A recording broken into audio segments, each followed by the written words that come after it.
Hi, everyone. Welcome to Witch Times Television Midnight Margarita Show. I'm Goddess Rhonda, and of course, we have with us our beautiful goddess Starr. Hi, everyone. Good to be here tonight, and welcome.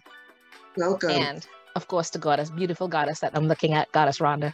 Well, thank you. And so we're going to, as always, cast our circle of protection around us before we start our show.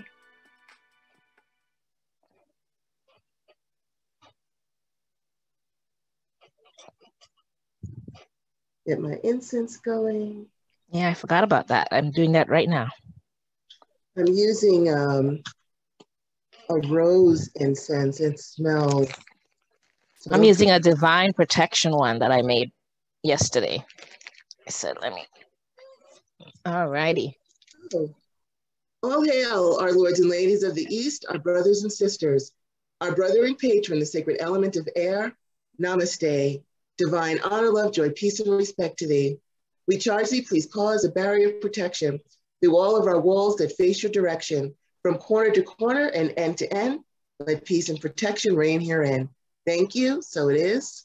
So mote it be. So it is, and so mote it be. All hail, our lords and ladies of the South, my brothers and sisters, my brother and patron, the sacred element of fire. Namaste. Divine honor, love, peace, and joy, and respect to thee.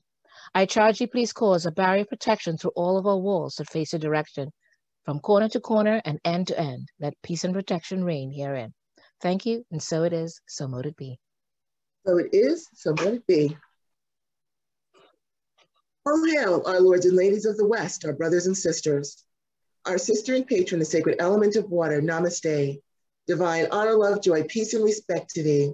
We charge thee, please cause a barrier of protection through all of our walls that face your direction, from corner to corner and end to end.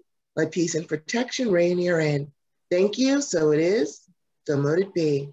So it is, and so mote it be. All hail, our lords and ladies of the North, my brother and sisters, my sister and patron, the sacred element of earth. Namaste. Divine honor, love, joy, peace, and respect to thee. We charge thee, please cause a barrier of protection through all of our walls that face your direction, from corner to corner and end to end. Let peace and protection reign herein. Thank you, and so it is, and so mote it be. So it is, so mote it be.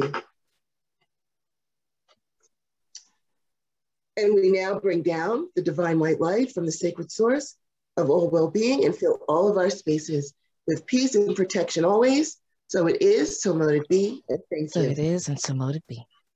Thank you. It's good to be here again tonight. It is fabulous to be here with you beautiful goddesses.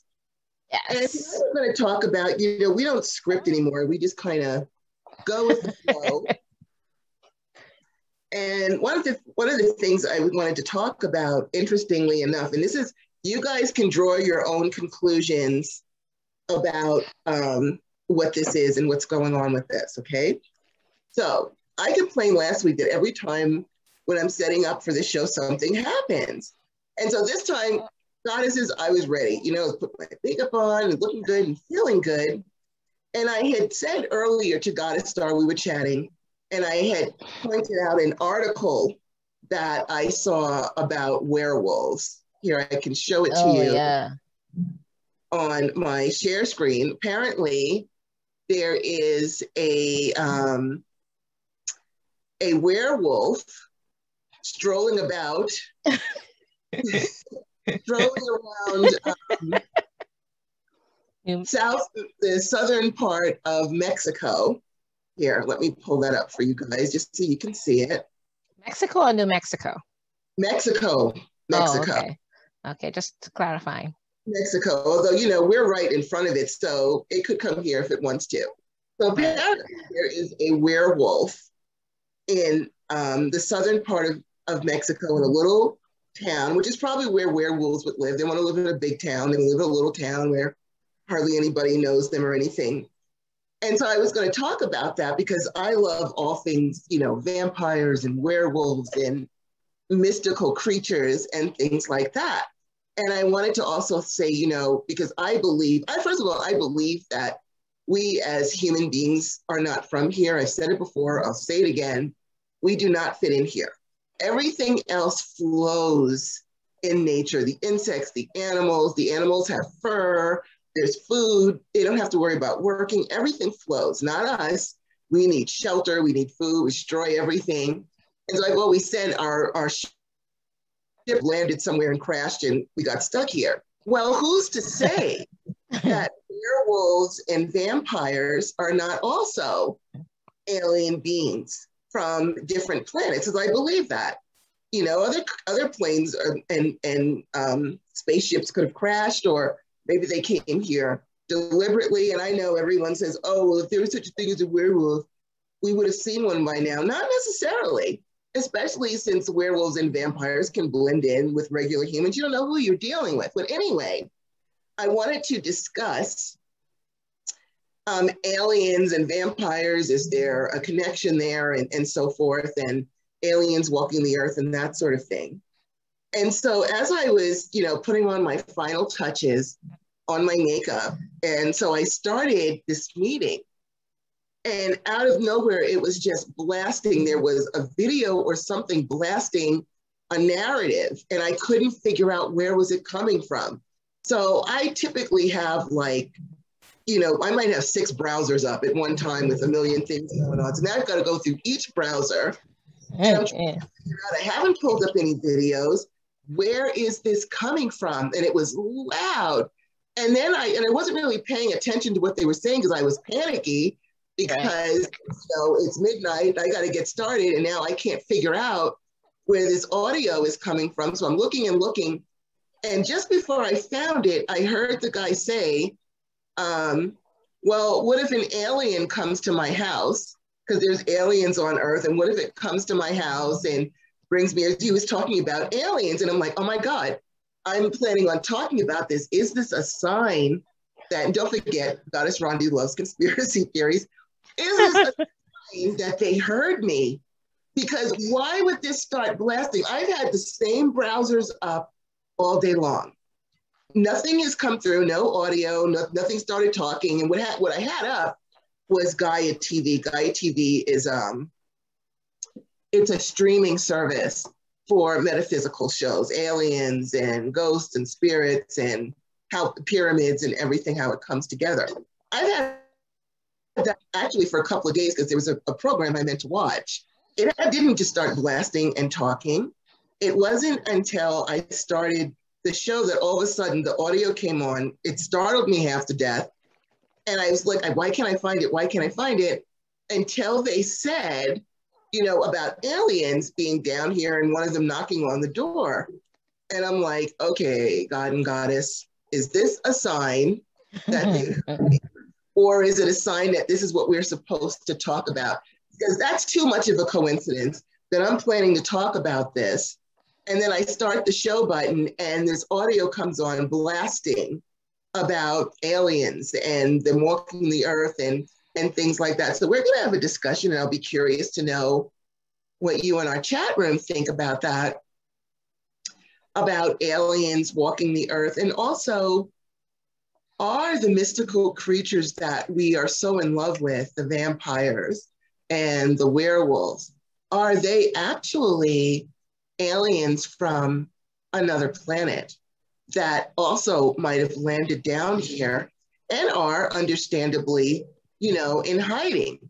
Because I do believe that. I honestly believe, honest to our beautiful goddess mother, I honestly believe that we are not from here. I don't care what anybody says. You can argue with me if you like. We don't fit in here. We just don't. We don't. We do not work with nature. If anything, we leave devastation in our path. We cut down trees. We have to build shelter for ourselves. You know, the bears that live in the woods, they're not worried about making a paycheck and paying their mortgage. They're taken care of. We're the only ones who aren't. So, well, technically we are. We're just, you know, and I won't say we are greedy. There are people, very greedy people in the world that don't care what they destroy to have what they want. So what are your thoughts on that, Goddess Starr, about, are we from here? Are we from this earth? And are werewolves and vampires and the mystical creatures, are they real? Are they hanging around? Or are they just figments of a writer's imagination? And while you talk about that, I closed my screen door because it blew out my candle. But go ahead and let us know what you think.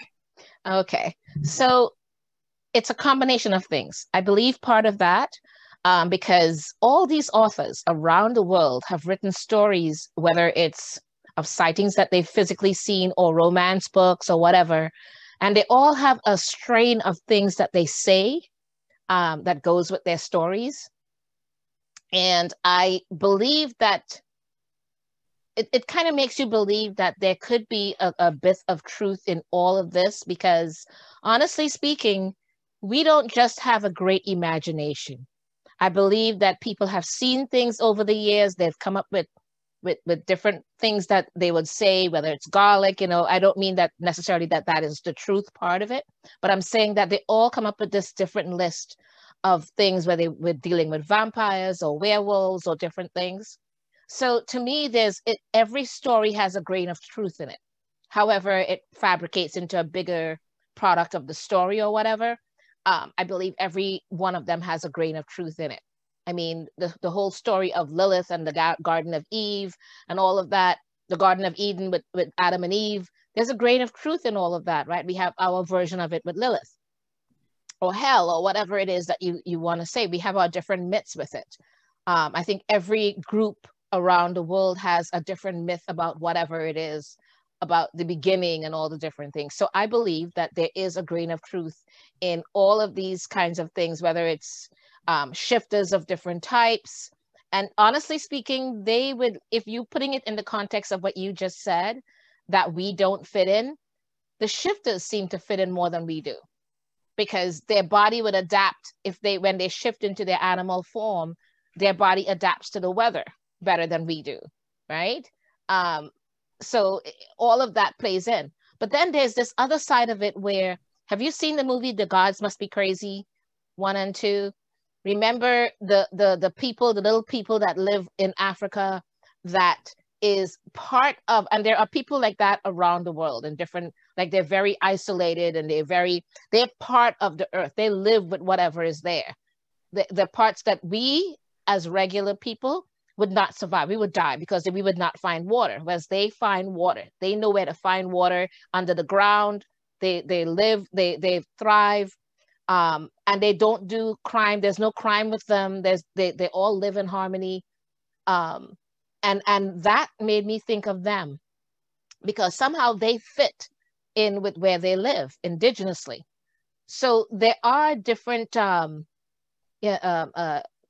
peoples that I think that belong here in the sense, or they fit in, and we could too. The only thing is, I think that we have so many greedy groups of people, and the value that they put on their capitalism or what they can do to survive or be richer than the next poor person.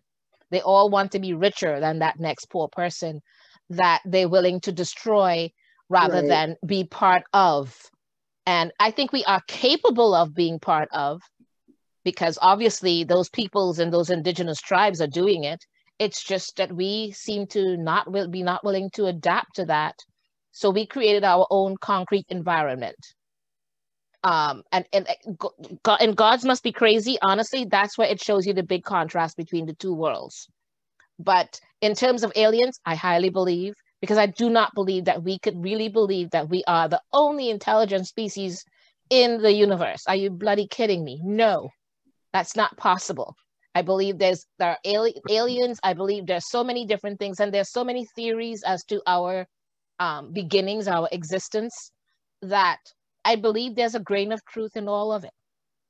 As to the exact one, because we all suppositioning, I don't know.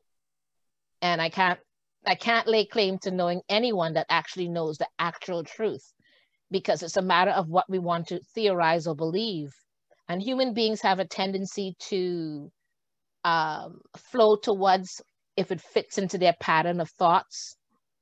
I mean, we see today in the media, right? Social media and the news, everybody fits into any narrative that fits their agenda. That's where they go to. So it enforces or reinforces what their belief systems are, rather than take a bigger picture, look at everything that's out there, to then come up with a reasoning with it. I think we have a hard time with that. But in a general sense, yeah, I believe all of it. As to how much, the extent, I don't know the extent of how much I believe, because even if as much as you believe, if it shows up in front of you right there, you may not be able to accept it because your belief is still there, but your human tendency is to disbelieve as you see it in front of you. You know what I mean? That kind of a thing. What do you think? Well, you know, I don't know, because I believe so much in it. If someone turned into a werewolf in front of me, I probably wouldn't even flinch. Yeah, I probably wouldn't, because I really do.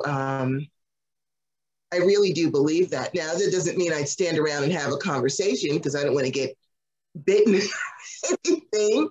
But, you know, and that's another thing, you know, we watch these vampire movies and the vampires are always hot. I don't think I've ever seen a vampire movie where it's an ugly vampire. I mean, they're always like, they're buff and they're gorgeous. And the werewolves too. The werewolves too are gorgeous and buff. Gorgeous. Like, yeah, you can bite me, you can bite me. But in real life, am I really going to let one bite me? No. But still, I just find the whole concept of it fascinating, of the werewolves. And, you know, I do believe that extraterrestrials are walking around now. There's plenty of them in human guise. A lot of times I can feel the difference between their energy and human energy, or I can actually see past what they're projecting and tell that they are not from here. So we're walking around with tons of mystical beings around and I believe that, yeah. Honestly speaking, I think I mentioned it to you once when I went to Hexfest one of the years. No, I think it's before I went to Hexfest. This was before Hexfest when I went to New Orleans. I'm not sure if I told you guys this. When I was there with my son, he decided he wanted to stay at the hotel and watch movies and stuff like that. And I said, okay, I'm going to go do the vampire tour. And so I did the vampire tour. And of course, it's at night, you know, it's late at night and all of that. Mm-hmm. So I did the vampire tour and all of that in New Orleans. And then they talked about a true thing that happened in New Orleans with these brothers that were taken to prison. They were considered vampires. They found a lot of blood and people dead and buried underneath their houses, drained of their blood and all the different things. And they arrested them. And the next day, when the police showed up, they were gone. If you go to the New Orleans Police Department, you will find that the whole story there. This happened with them. They don't know what happened, but these brothers were never found. But they did get away from the jail, and they were arrested. They were in chains, and they were in jail. So throughout all of these were stories that they told us there while we were there. You've got to take that vampire tour when you go back to New Orleans. And I kid you not, when you are finished with that tour, you have got your goosebumps, you've got every nerve ending feeling like, you know, like they're around you or something. And I had to then walk back from the tour to the hotel. It was not a long walk, and I usually am perfectly fine by myself. And I'm telling you, I literally felt like at the tops of the buildings as I walked, I felt that there was someone following me up there. They were not walking behind me. They were on the top of the buildings as I walked. And I kept looking up and trying to pretend I'm not looking, and all of that. And I'm going, and I can feel myself walking faster and faster. I'm going, okay, I don't want, truth or not, I don't want to be part of this right now. I'm not willing to accept this part of my life right now. You know, so I quickly got back to the hotel and I was like, phew. And even when I got in the hotel, now I felt like, okay, get to your room and close the door. I still felt like there was something there or above the building, on top of the roof of the building. Literally, I've never felt that before. The whole way back. I am kidding. I am not even kidding. That's the way I felt, and I never felt that before. And I said, sometimes I think that as human beings, we live in an unaware, like totally unaware of things that are around us. But the minute that we are made aware of it, we open our senses to it. So I think that's what it felt like to me. Like I've now opened my senses to this, and the fact that they have all these different proof of different things, different stories that they had of different vampire things that happened, and the police was involved, and they witnessed all these different things. It made your goosebumps. It made your hair stand on end. It made, and you're like, okay, there's some things here, so it's just some things to think about, and just to realize that we may think we know everything about this world that we're in, that we're residing on, but I don't think we do. I think there's a lot more here. Oh, that if we are made aware, or we are willing to accept it. Even when you read the stories, the romance stories about shifters and the humans that they're with, it takes them a long time before they show them who they really are, because they're always afraid of being discovered and then made an example of, or their existence will be threatened or something like that. And that's human beings. It seems like every story throughout our supernatural history has, even with the Fays and everyone, they've always said that somehow they distrust human beings. They think of us as turncoats and liars and cheats, and we will sell our mother for a buck, kind of a thing. And I think that's how they see us, and they will hide from us as much as they can, because we might, sell them to the highest bidder. I can dig all that. I'm a huge fan of the show Ancient Aliens, and they have had a lot of evidence of the pyramids being built by aliens, and the original Egyptian dynasties being alien people. I mean, and not just Egyptian, they've shown it in the Aztec area and all these other different places.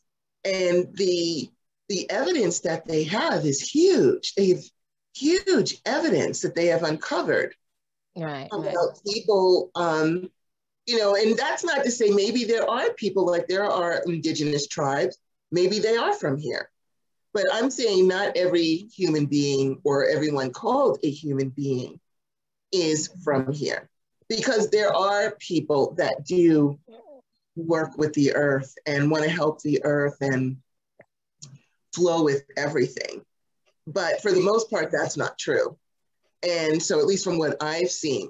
So I'm not saying that every person called a human is not from here. There are people that are from here. And you can tell them because they go with the flow of nature and things like that. But there are a lot of other people. And quite frankly, I am 1,000,000,000% sure I am not from here. When I was a little kid, I told my parents, they're not my parents. I used to demand where I came from. Where did I come? You're not my parents. They would just laugh at me and pat me on the head. Okay, Rhonda, you're just a crazy person because you came out of my womb. You're definitely from here. But my soul is not from here. And I used to literally sit outside on the steps and wait for a ship to come and pick me up. I used to sit as a child. I'm still waiting, by the way, for the mothership to show up and come and get me. Maybe one day, maybe the GPS is broken. But I've been waiting these many years because I know my soul is not from here. Okay. I don't know. And honestly, there's a movie for every story you can tell. Because you sound like, remember Kin? Was it Next of Kin or Kin? It's a recent movie, I think made in 2019 or 2020. I didn't see that. You've got to look at that. You've got to look at that. And honestly, if we believe in aliens, or we believe that we're not the only existing beings in the universe, I would not be surprised if there have been beings here and who knows, they mingled with humans and have kids, and who knows. I mean, we honestly don't know. True. That is we honestly true. Don't know, and we all, if especially if, like you said, just like we think that they're so much more advanced in certain technology, they still have limitations. So anybody or being could be stuck here on this planet and don't have a means of going back to where they came from. There's a theory that there's a lot of people that they have committed to hospitals as insane or whatever it is, that a lot of them have said certain stories that they keep repeating, and they're different people on different parts of the world, but they keep repeating. So who are we to say, what is or isn't true? I think as human beings, we have to learn to open our minds a bit more to a lot of things out there, because I have read and been a fan of vampires and werewolves for so long. I love Underworld. And I love that. I love that. And yet I went to New Orleans and I was like, I swear there was something there. I swear it followed me back. And for a couple of nights, I stayed close to the hotel. I felt like I was constantly being watched. I totally believe you. And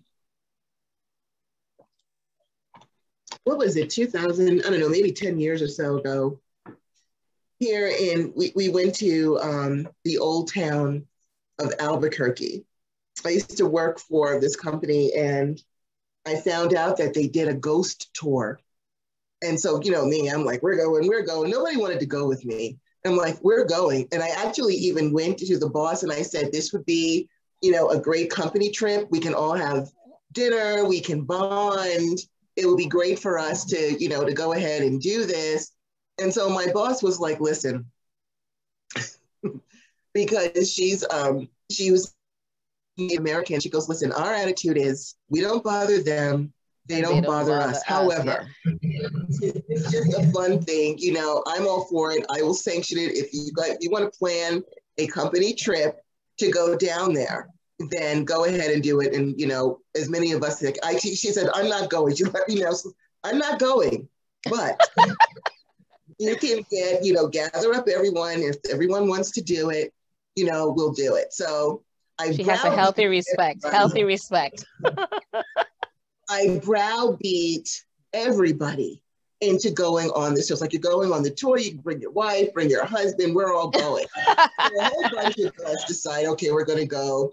And of course I had my handy camera because I snap pictures of everything because I am so into this. So we go down to the old town, and unbeknownst to me, the reason they do the ghost tour there is because Old Town used to be a cemetery. And what happened was there was a huge flood that knocked over all the headstones and everything. Instead of them moving the bodies, they're just like, oh, we'll just build on top of it. So they built the whole town on top of the cemetery. And so, of course, it is chock full of spirit. So the first place we went was to this restaurant. I wish I could remember the name of it, but there's a big tree that grows inside the restaurant and then up through the ceiling. And I'm looking and I'm just snapping pictures. And my coworker, Nora, just like, what are you doing? And I was like, I'm snapping pictures of what? You're snapping pictures of the ceiling and everything. I said, because it could catch spirits. The camera can catch what I might not they can see right away. So she laughed at me. They were all laughing at me. And I didn't care if anyone laughed at me. I'm just snapping pictures. And then we go to the tour and they walk us around all the different places and explain about axe murders and things that went on. And I'm just snapping away with my pictures.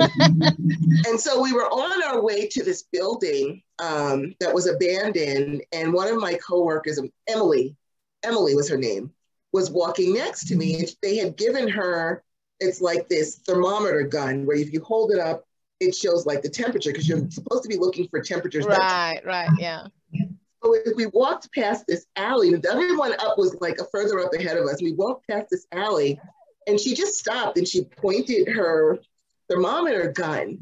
And this was summertime and you watched the numbers drop, 75, 70, 65. I'm like, oh my God. So now I'm snapping away. It's like, there's ghosts in there. Snapping away. And then we go, we join the rest of the tour. And it was really a lot of fun. Well, when I got home, I could not wait to look at the pictures. I could not freaking wait to look at the pictures. And so the ones in the restaurant, and I might still have them on my computer. If I do, I will show you. Because I took them to work. It's like, you guys laughed at me. Look at this. In the restaurant, on the ceiling, you clearly see a face looking down. Then you see the eye switch, look at me like, like it couldn't believe I was seeing, like its eyes open, like, and then it just like disappeared. And they're like, no way, no way. It's like, you see it, don't you? I didn't make this up. They couldn't believe it. And then in the alley way, because I'm just snapping picture after picture, first you see in the far back of the alley, it looked like a little spark of light. Then it grew into a flame. And then it had like a skull, like it turned into like a flaming skull, just looking at it. So like, ah! And I was showing them, I was like, they were like, they couldn't believe it. So I went back to the tour place to show them the pictures. Like, look at these pictures I got, on the tour that we went on last Friday. And so they're looking at they're like, where'd you get these? Where'd you take these pictures? And because their thing is they try everything to prove that it's not a spirit before they believe that it is a spirit. So they look for every evidence that it isn't one. So the guy goes, take me to the alley. So I took him to the alley because he goes, it was probably a lamp, that came on because it was dark and, so it came on. He goes walking all over the place. He goes, there's no lamp back there. There's no reason for that light there was nothing there for that light to have appeared and turned into this flaming skull-looking thing. And I had another picture in the window where you could literally see like skeletons looking out at us. So I am 100% sure that something was probably clocking you from the roofs of wherever you were going. And thankfully you made it into your hotel before they decided that you were a tasty goddess. It made me wary for like 2 days after. I did not go out late at night. I was just like, I am staying in. I'm eating in the hotel restaurant. I was not out trying to, gallivant and go find another restaurant. Like I love to make, different restaurant stops. I was like, okay, it's okay. The restaurant and the hotel is perfectly fine for me. I'm good. Well, you need to snap out of your fear because I already have informed you that you're going to Transylvania with me. I'm trying to hear why you can't go. I'm not trying to hear it. I'm not even trying. I know, right? You're going. You're going to stay in I'm going to have to get myself up and ready for that. You'll be okay. Yeah. Stay in one of the little offbeat tracks. Why do we have to go to the offbeat? Why can't we stay in the middle of the... Because they won't come to the big place. We want to stay in one of those like little dinky rooms where there's like, like a fireplace. We don't want to be one of those people. We don't want to be those people that they're like, well, they were here, but we never heard from them again. We don't want to be those people. Oh, that we never heard of again. You'll be fine. We'll be fine because we're going. And we're going. We're going. That's really all there is to it. Pennsylvania. And now we're going to have to make a stop in southern Mexico so we can check out the werewolf reportings. Oh, okay. All right. And okay, here we go. We have Goddess Monica. What did she say? Talk to us, Goddess Monica. Goddess Raven said, I love those movies. And Goddess Monica said, I definitely think we're from, hold on. We're from, wait a minute. Why is it going down so fast? Hold on. What the hell? My chat went away. Okay, I definitely think that we're from Earth. Hold on. Okay, and there is a mix of truth and fiction. We don't have true interviews to understand what is going on. Aliens capable of our technology are real, not just space mushrooms, and have visited. Yes, all vampires are hot. I'm sorry, but they are so freaking, at least as they are portrayed. I mean, for all we know, they could be dogs in real life. On TV, they are so freaking hot that it's like, okay, you can go ahead, this vein will work. Right. But don't forget, even what's his name? Jason Momoa played a werewolf in one of those movies, in the movie Werewolf or Wolf or something like that. He was in there and he was hot. but he was a bad guy, but he was hot. Stop what you are saying. Hold the phone. Because you are talking about my husband, Jason. I know. Girl, so I didn't know in that movie. What's the name of it? I need to see it. I think it's called, I've seen it a few times. I think it's called Werewolf. It's with a young guy and a young girl being in love with each other. And Jason Momoa, he plays this bad guy because he didn't intentionally start out bad. He just ended up there because his love romance went bad. And he's just taking revenge. But he's lost his sense of right and wrong because his whole thing is revenge, and that happens when people are on a revenge kind of a kick. Sure. But I'll get it for you because I have the physical video too. I of course, you know, I have my movies, my DVDs. I have the DVD of it, and I've got it on my it's on Prime, Amazon Prime. Just if you have Amazon Prime, just type in werewolf or wolf and you would find it. If you see it, it's with a young guy. I'll let you know. I'll send you the link. But anyways, so there are a few like that.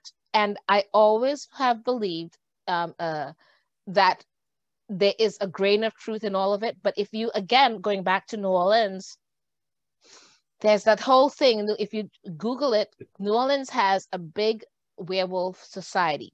And underground, same thing with the vampire society. And these are people who live like if they're vampires. They drink blood and all of that. Same thing goes with the werewolf society. And they will drill their teeth and to make it look like werewolf teeth and all of that. And they're not attractive looking. I'm sorry.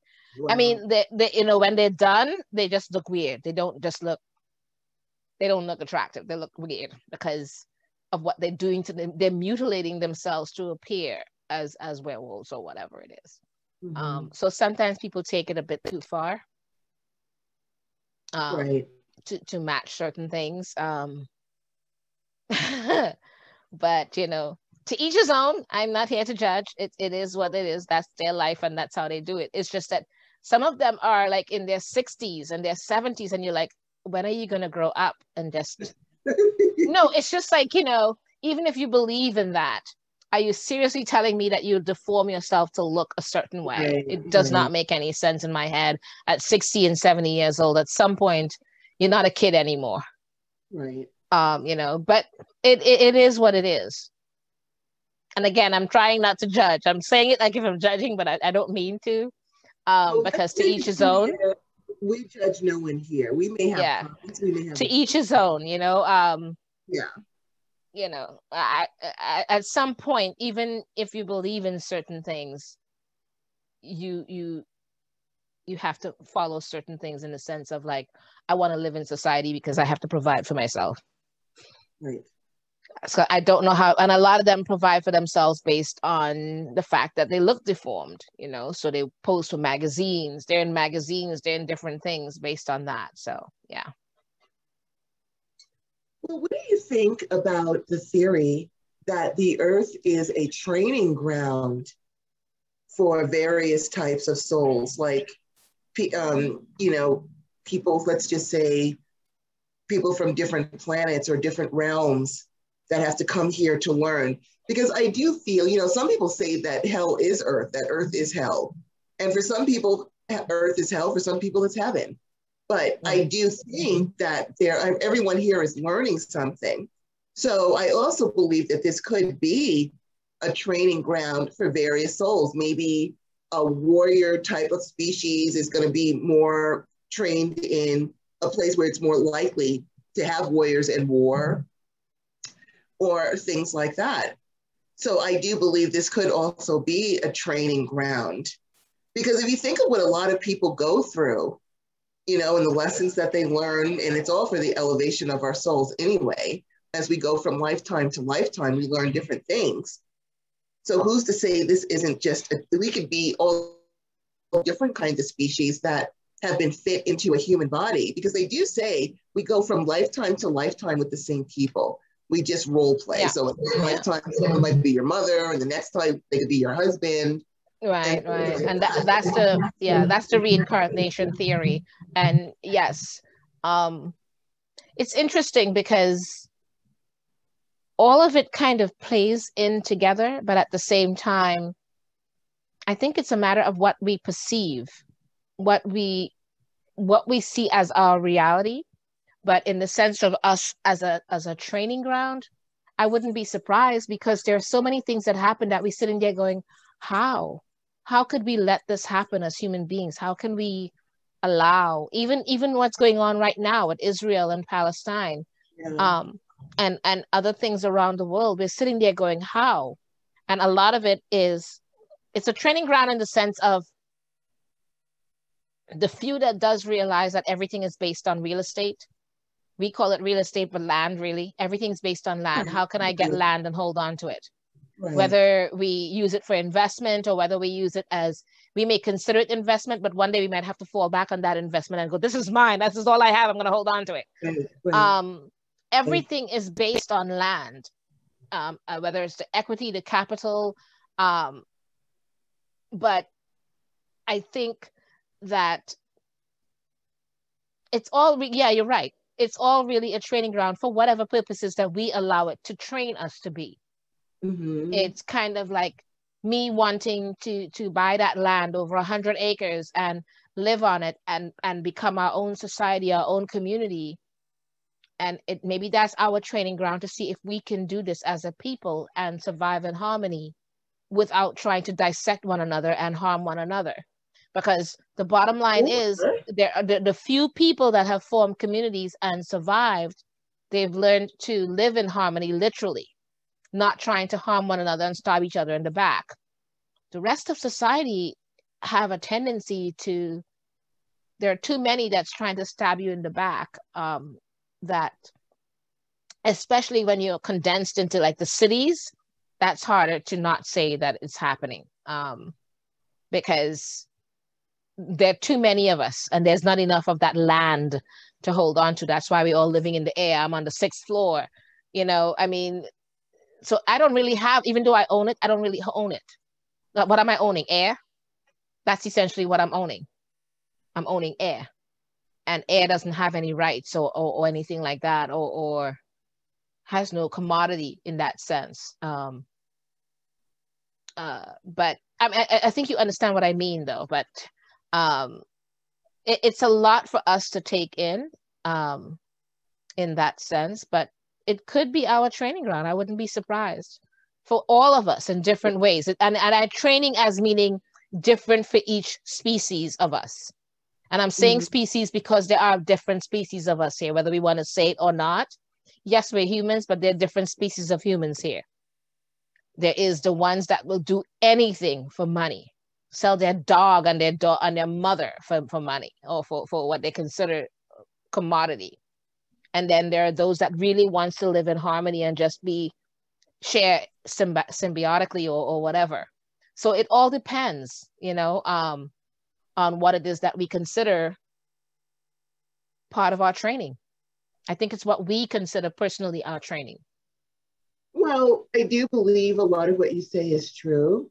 And even with all of the various spiritualities and different belief systems could be from different species. And I do a lot in my healing practice where I will tell people, you've got the soul of a fairy, and I'll explain that type of life. So they're like, that's me. That's me. How did you know that?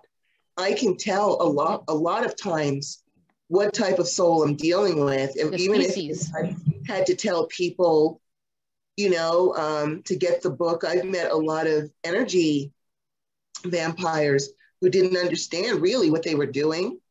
And I said, okay. And I would tell them, you need to get the book, The Vampire Codex, so that you understand what you are, who you are, how to deal with it, how to not be around people and drain them and give them their energy back. And so in my practice, I see a lot of souls or species inside the human body.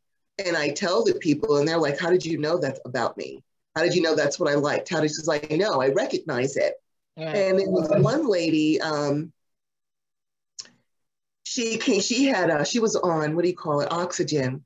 She had emphysema from smoking so much, and she was on oxygen and she wasn't feeling well. And so she asked me, because, you know, there are energy vampires and things that do attach to you. And so she said, would you, you know, could you do some on me, and just to make me feel better, I don't feel good. I said, sure. And so we were in, I had told you guys before, this place, All Things Sacred, with the woman who bought my bracelets and actually boosted me into this business. We went, just, this lady was one of my coworkers in the company I worked for also. We went over to that building, and nobody was in the building. It was just me and her. You know, it was a strip mall. It wasn't like this big building. You know, it was a place in a strip mall. And nobody was in there but me and her, and I'm working on her. And I heard something breathing, like it was like this heavy, like breathing as I'm had my hands over her chest. And she's like, and she heard it. She's like, what's that? So now I don't want her to panic, because I know there's something in the room. And I'm like, oh, it's nothing. It's okay. You know, it's probably, you know, maybe it's the air conditioner or whatever. I know very well that I'm about to have to battle with something and get this thing off. Something had attached itself to her chest. And so I finally got the thing, I pulled it off of her finally. And just as I yanked it off of her, she took the deepest breath. Because she had been on oxygen. She's like, I can breathe, I can take a breath. The next thing, we hear all this clanging, like something's throwing metal, something around on the outside, like bang, just like, it sounded like someone was throwing a garbage can around. And she's like, what's that? Because now she's all freaked out. And I'm like, oh, you know, it's probably the cleaning person. You know, they're probably cleaning up in there. I knew there was nobody cleaning up. There was whatever I yanked off of her was now wreaking havoc in the other room because it was angry. And so after she left, I had to, you know, clear it out and send it up into the light so it would not come back and bother us anymore. And so even her, who you wouldn't consider, like, she's not into metaphysics or anything like that, she heard that thing breathing, and it was like a ragged, heavy breath. And when I pulled it off of her, she took the deepest breath and was so grateful. Finally, I can breathe. Yeah. And so I know from experience, especially doing the healings and things that I do on people, I know from experience these things exist, because I've pulled them off of plenty of people and gotten rid of them so that they can feel better. Yeah. So I know exactly what you mean. Yeah. Because I've done some where, and the other part that you've realized sometimes that you pull things off is literally the pain in your arms that you feel after you've pulled them off. It's like if you didn't even realize how strong you were, and you yank them out and you push them away, almost like you throwing them far away from the person. The problem is that the muscles in your arms later on feel like if you pulled off the biggest, like you went and lifted weights for a while, because the arm literally is swollen and hurting. I've had that happen to me when I've done it. Like literally that time when it felt like a snake from the woman's stomach. It felt like a snake. Maybe it felt like a big fat snake, and I dragged it, and I'm not terrified of snakes. And I took it and I wrung its neck and I dragged it out. And the rest of the 2 days, my arm was swollen, and I was in a lot of pain in that arm that I took, and I just pushed it away. So there are lots of things that we feel in the work, you know, physical feeling of pain. Your arm was swelling and hurting because it bit you. It had nothing to do with the weight of the snake. You got bitten. I've gotten bitten by etheric spiders and things like that. So you got bitten is what happened to you. And here's one thing for everyone who tries to pull things off of people and wants to get things out of their house. Don't just pull it off and leave it so that it's going to go to a neighbor's house or go. Yeah. We did this outside. And I said to her, we are throwing it into an ethereal fire. And I was just like, yes, it has to be banished somehow. Because a lot of people, that's a mistake they make. They'll kick something out, and then it's just like, well, I'll just wait till you go to sleep and I'll just come right back in. Exactly. And we're not having it. Else. And that's not something that you want to do. So you always make sure you are banishing it somewhere where it cannot come back. I'm just throwing that out there because I've seen a lot of amateurs. And I actually had one guy who did this for a living. I can't think of what his name is now, but he wrote a book and everything about it. And I can't believe I can't think of what his name is. He was local to New Mexico, but he had a really big following. And I had him on a show one day. I was talking to him, and he's like, listen, one of the things I've learned in this business, because that's what he would do, is clear houses and clear people, is you must banish you have to banish the spirit, it. because he was working on someone, and he got the spirit or entity, whatever it was, off of the person. And then after his client left, that entity was waiting for him and attacked. And he got into like a life and death struggle with this thing. They don't play. They don't play. Well, because you took their food away. Yeah. If you take anybody's food away and they're starving, a starving animal is going to attack. Yeah. One of the things I do suggest to people is try to do that clearing outside. Because when I did it outside, I was throwing it down and throwing fire at it and banishing it and sending it down and all the different things. I feel like if it's done in a person's home, that it tries to find a place to hide and wait. Well, that's my specialty, is homes. I do homes all the time. And once I clear it, no one ever has a problem, because I also teach people while I'm doing it how to take control of their turf. You don't just let things come up in your house. Nope, you don't. And live there. So I do a lot of times in the house. And one of the things that will drive me nuts with amateurs, because I've seen it said, and I typically don't bother saying anything because I don't feel like I just can't deal with the flack, and people can believe whatever they want to believe. But one of the things that drives me nuts, I saw this thing, it was like a meme, and someone said, oh, people just be casting spirits out of their house without opening the door, and now the spirits. Oh, I saw that. Yeah, I saw that. You know what? Guess what? They didn't need a door to get in.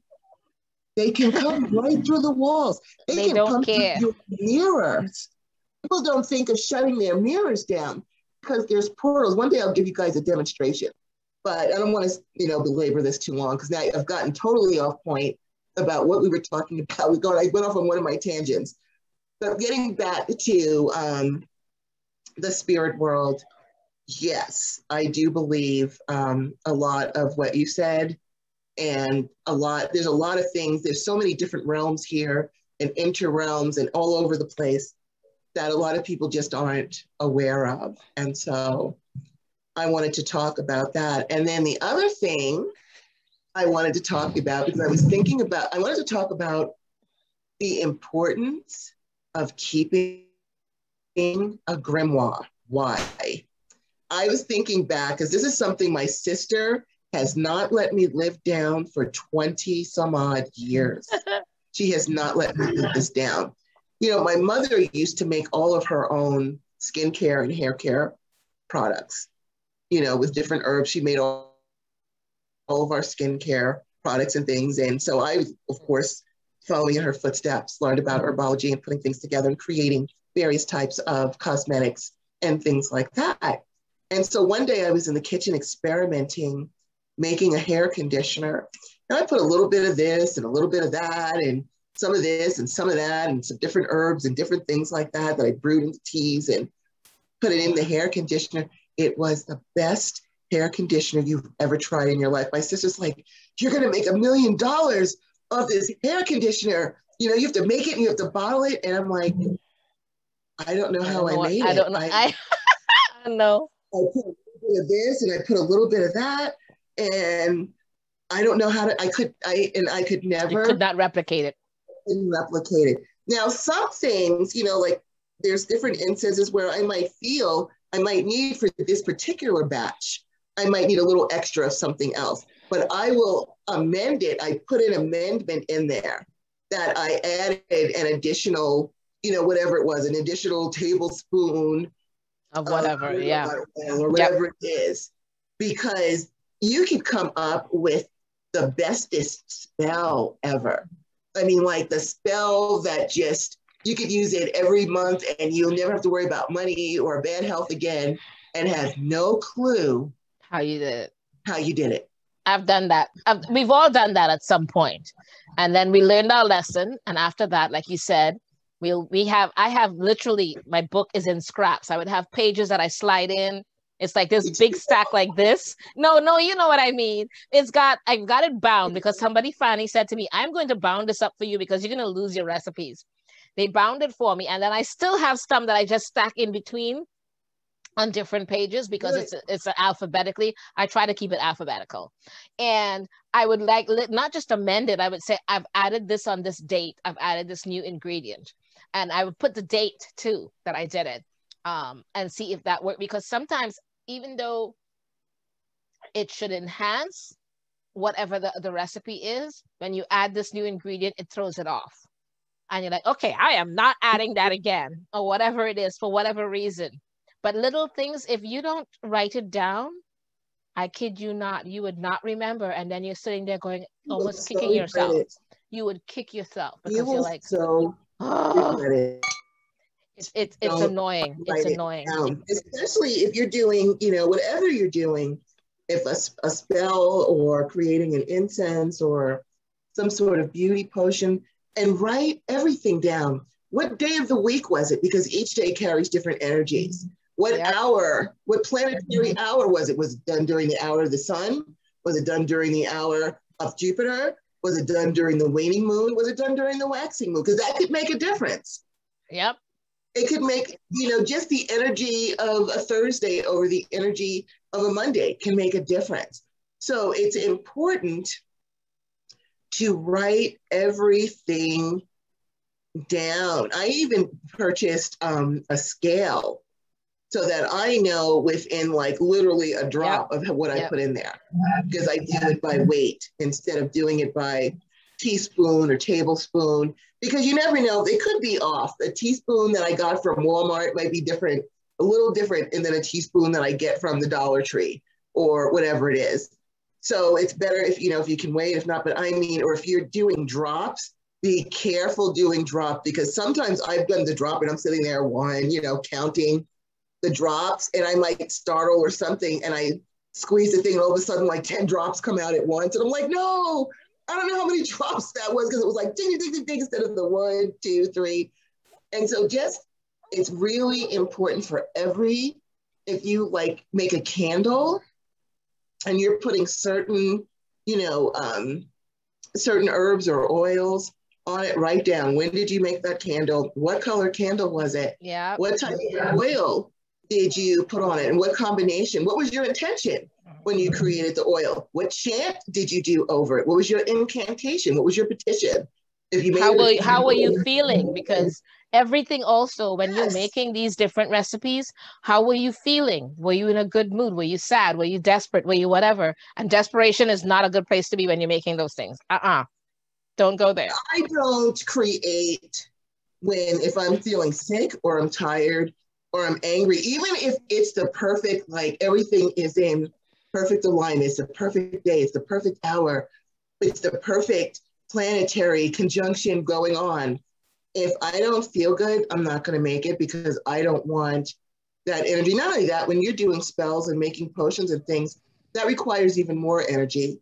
And so if you're already not feeling bad, if you're already not feeling well and you have low energy, then you really shouldn't do it unless it's a time where you have to do it. Because let's just say, for example, if I needed an emergency, however much money by the end of the month, I don't care how sick I am. There are people that will say, oh, if you're sick, you shouldn't do spell work. Well, not for nothing, but I've had Lyme disease now for about 30 years.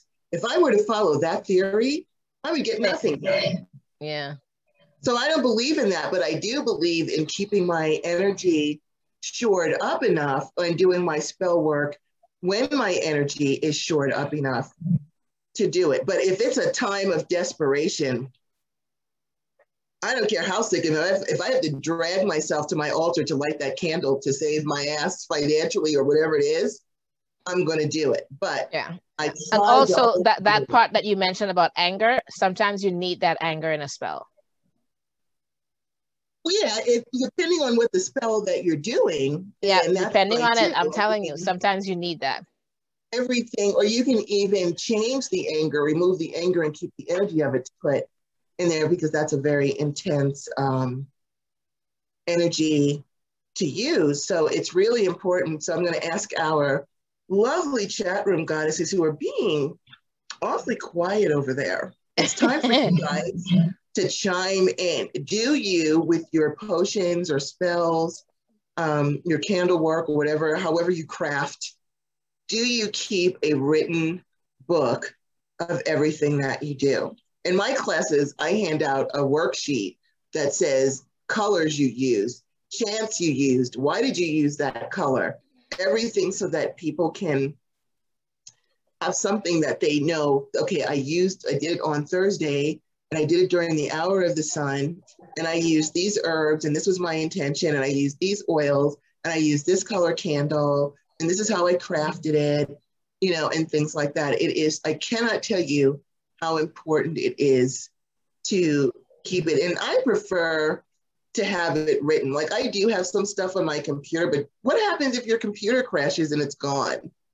Call me old school, and no, I don't trust technology as much as many other people do. So I have books of spells and oils and potions and things that I like having it, written. I can turn my pages. I do So do have I. some stuff digitally just to have it, or I'll take pictures of it. I take pictures of spells so that I have the pictures just in case something happens to my notebooks. But I personally feel, because I know that there are younger people that are more comfortable with technology than I am, because you guys grew up with technology, so you trust it. We didn't have that. We had to write everything. We had notes for our class notes. We learned through writing. And so that's what's comfortable for me, and that's what I trust. So I'm not saying, you can't trust your computer. If that's how you were raised and you have faith in it, rock on. I'm just saying, for me, I like to have it written. Do you put your spell work, Goddess Starr, on the computer, or do you write it down? I do both. I have a tendency to write it down and then print it out. To type it on my USB stick and then print it out. Or like I said, I have my book behind me. It's a big, thick grimoire kind of a thing. And I would add the pages. I would do whatever it is, the spell or whatever it is, and the date and time and all of that. I would handwrite it. It's a mess. And then I put it in, and then one day I will go in and handwrite it properly, because I have to decipher my own language. Because have you ever tried deciphering what you've written in a hurry? Because you're writing it as you're going, you know what I mean? And a lot of times you're finished and you're like, what the hell does that mean? Or you're like, I don't understand that handwriting, so you have to go back and decipher what you wrote and make sure that you can decipher it entirely. So I try to do that right away, because as I remember it fresh. Otherwise, I've lost spells that way too. So I don't like doing that, because it makes me angry, especially when I know that it works so well, and I hate losing the fact that something worked so well, and here I can't replicate it. It pisses me off intensely. And I think Goddess Monica said something else too. She said, I have to record astrology readings as I give people, because they tell me I told them something and I don't remember what I said, even though later I'm like, that's brilliant. Who said that? And they're like, you did. We've done that, right? I know you have with your readings, because that's one of the things people think, that when we do readings, they think that we hold on to the memory of their reading, and we may tell people, and we're sitting there going, half the time after I've done, I don't know what I said to you. I have no idea what I said to you. It has nothing to do with me, so I don't know what I said to you. And you were like, the whole time you're going, yes, or whatever it is, that's what's going on. And I have no idea what I said to you after, because once I leave, it's none of my business. I turn it off and I walk away. So you're not supposed to remember. It's not your memory. If I remembered every psychic reading, I'd be insane. I can't have all that going on in my head about everything else. I'm here to pass on the information, and then unless I work with you every week or all the time, then of course I'm going to remember, because I've been working with you on a challenge. And so, if I'm working with you all the time, then of course I'll remember what we talked about and things like that, because I'm constantly working with you. But if you saw me, you know, a year, I've had people say, you know what? Remember when I came to you 2 years ago? And No, I don't no, remember. you know, I remember you, I remember your face, but I don't remember, you know, what we talked about. And psychics are not supposed to We remember literally don't because remember. It's like in out. We because I think part of it is because it's not our business. We are just a conduit. So it's not our business. We're just here to tell you what we know, and it goes out to you, and then literally it's gone from my brain. I don't remember it at all, because like you said, we would go crazy if we held on to all of that for our own things, and then other people's, everyone's things. No. So when people come to us and they say that, even honestly, when they come the next day and they said, do you remember you told me so and so? I'm like, no, I don't remember.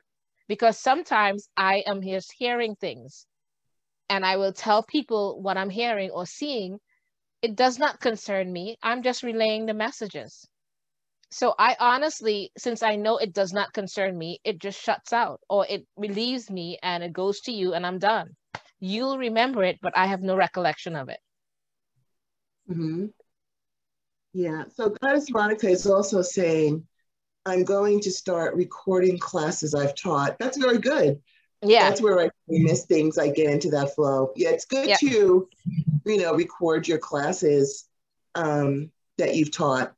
And honestly, it's a very good idea, because I have seen myself teach, like even say the soap class or the candle class, and you would teach certain things, and as people, the more people that's taking your class, the better, because they would ask you certain questions and things that you would forget, because you know the subject so well, you don't think about it, and you're thinking almost like you're teaching it, but you're also acting like if people already know this, but they don't. So unless they remind you by different things that they say, then you can go, oh yes, I'm so glad that you said that. I hear da da da da, and you say it. And the recollection is gone because you didn't record it. So teaching your classes, record all of it, because I think in general, and then, you know, later on you could even resell the class each time for the original cost, because it's already something that people were there and they asked you questions and a lot of things were relayed. So it's a good thing to do. it is. It's a very like your last class that you taught, we wish we had recorded that one. We really do, because you gave out so much great information that people were like, are you going to have that class for us to do? And I'm like, crap. So I said, we're going to have to have you back and have you teach a class like that again, record it, so we can make sure that people can hear it, because it's great information. You know, mm-hmm. We don't want to pass that up. Right, exactly. So, yeah, so, you know, it is important to write things down as much, because I believe me, I have so many, that hair, my sister, and she'll just bring it up randomly. Remember that hair conditioner you made, and you didn't write it down, and then you could have made $1 million. You would have been rich. You would have been bigger than like Clairol and everybody else, but you didn't write it down. You didn't. Oh my gosh. She writes Till the me. day you die, she's going to keep telling you. The day I die, she's going to be on me about that. And don't think I don't have my own regrets. That was literally the best hair conditioner I ever used. Literally. But once it was gone, it was gone. And I did try to replicate it. I really did. And I couldn't even remember, you know, how some of the stuff that I put in there, I wasn't sure, because, you know, I put everything away. And then now I'm under pressure to try to remember, and I can't remember. So whatever. That was my big chance to make $1 trillion. Well, if ever you find it, I'm ready to use it. I'm ready to use it, if ever you find it. Figure it out, I will happily share it with everyone. So we just wanted to also bring that up to you, to please write your stuff. It's a big deal. It really is. Yeah. And even if you're doing another thing, you know what really helps people recognize the validity of their spell work is when you've also written it down, where it's like, oh, you know what, on March, whatever it is, I did a spell to get $5,000, and here it is June, and I've got $5,000. Here it is. And so you can actually record your progress. So if you're like doing like a 4 or a 6 week spell, you're going to do a 40-day, because in Hinduism, we do 40 days. And so let's say you did a 40-day spell, and each week of those 40 days, you lit your candle, your 7-day candle for that and everything. And then you found out that 3 months later, all of a sudden, your spell worked. You could write that down for later to know, hey, this spell works within 3 months, or this spell worked within 2 weeks, or this spell worked within a day.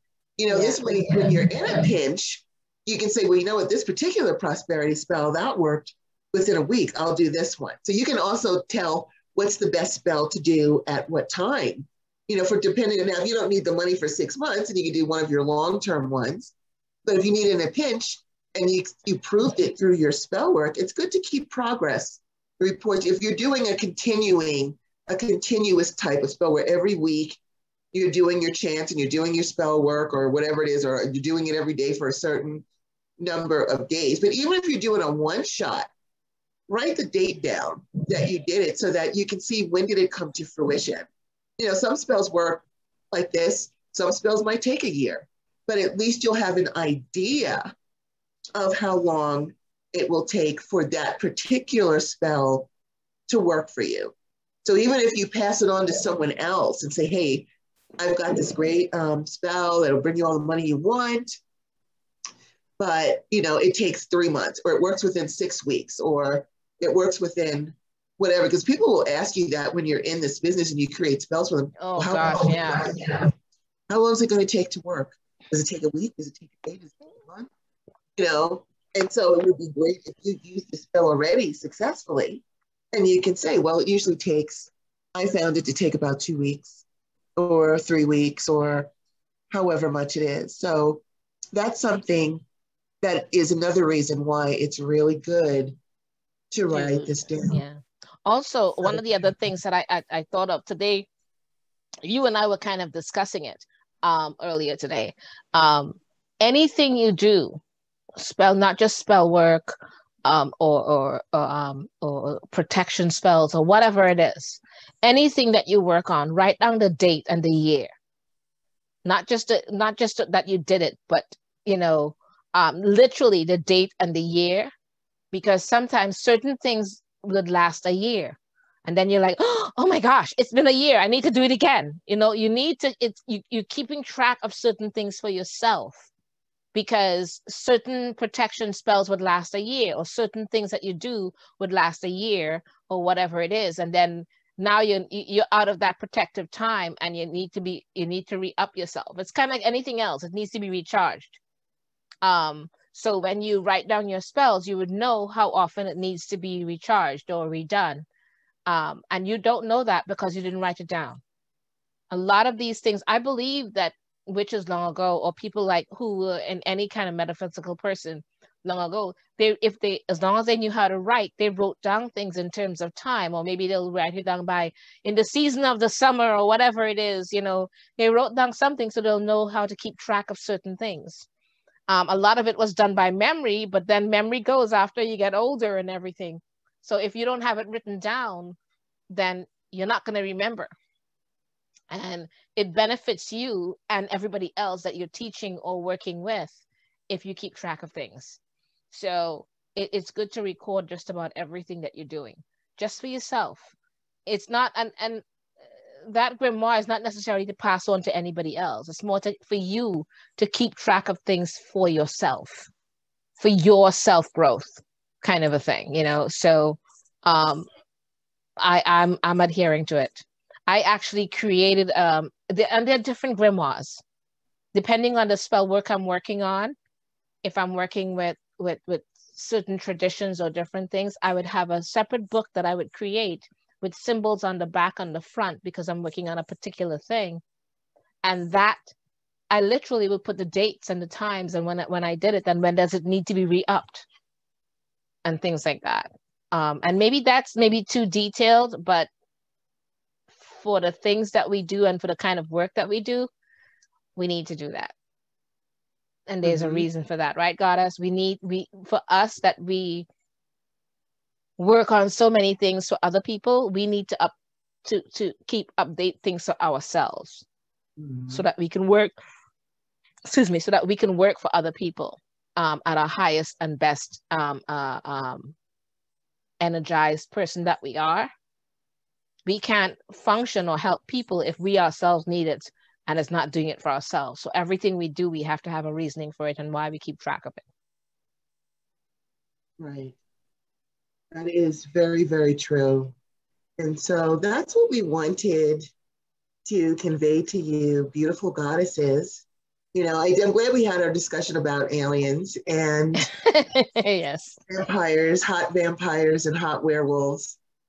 And also the important, it really is important to keep track of your work. And it helps you too, because a lot of people don't realize, you know, they could have done a spell in March and June, all of a sudden this money comes in and they don't realize it was because of the spell. They might just think, oh, I got lucky, but it was because of the work you did a couple of months ago. Yeah. So it is good to keep track of what you're doing and see how your life progresses with that. So we wanted to convey that to you. So our time is about up. We want to, as always, thank you, of course, for joining us. We are always grateful for your presence and your feedback and your input. And as always, if you have a question, feel free to message us, put it in the Witch Times Television chat in Facebook. Group, yeah. Something that you're hoping that we talk about or you want us to talk about, then we can definitely do that. So just let us know and we will do it. And you are most welcome, beautiful ones. Yes. And so we're going to say merry meet. Merry meet, merry part. Okay. And merry meet again. And blessed be to you all. A beautiful week. Yes. And we will see beautiful you goddess next week. All right. Take care. See you guys on Friday. Take care, guys. Bye-bye. Bye-bye.